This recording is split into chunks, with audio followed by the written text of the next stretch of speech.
इसी तरीके से बिल्डिंग में कहीं कांच आपने देखे होंगे, डीजे बाहर बज रहा है और बिल्डिंग के कांच में वाइब्रेशन हो रहा है, ठीक है, ऑसिलेशन हो रहा है, कंपन हो रहा है, और बाहर जो डीजे है, डीजे का जो साउंड है उसमें क्या होता है, एटमॉस्फेयर में कंपन करता है।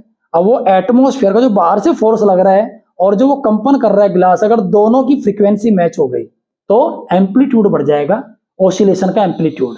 तो कांच ज्यादा एम्पलीट्यूड के साथ जब वाइब्रेट करेगा तो टूट जाएगा। समझ में आया?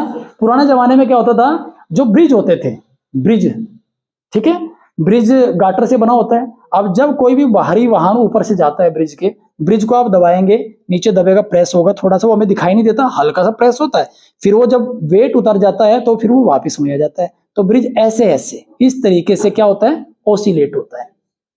ठीक है, मान लीजिए कि पूरी बटालियन जा रही है सैनिकों की, ठीक है, पूरी प्लाटून भेज दी हमने, और वो लेफ्ट राइट मार्च करते हुए चल रहे हैं, और ब्रिज की जो फ्रीक्वेंसी है ऑसिलेशन की, उसके साथ सबने एक साथ अपना राइट पैर नीचे पटका।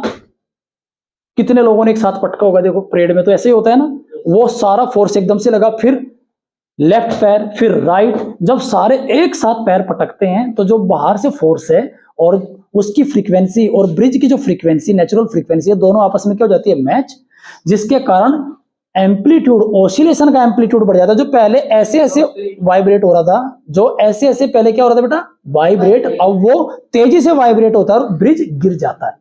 सेकेंड वर्ल्ड वॉर, जब वर्ल्ड वॉर हुआ था उस टाइम पे ऐसी घटनाएं देखी गई कि भाई हजारों टन माल ब्रिज से जा रहा है, ठीक है, ब्रिज नहीं गिरता, लेकिन कुछ 100 सैनिक गए मार्च करते हुए, ब्रिज गिर गया। ऐसा क्यों? तो तब ये चीज समझ में आई कि रिजोनेंस होता है। रिजोनेंस होता है कि नेचुरल फ्रीक्वेंसी के साथ जब बाहर का फोर्स की फ्रीक्वेंसी मैच हो जाए, उसे क्या कहते हैं, रिजोनेंस।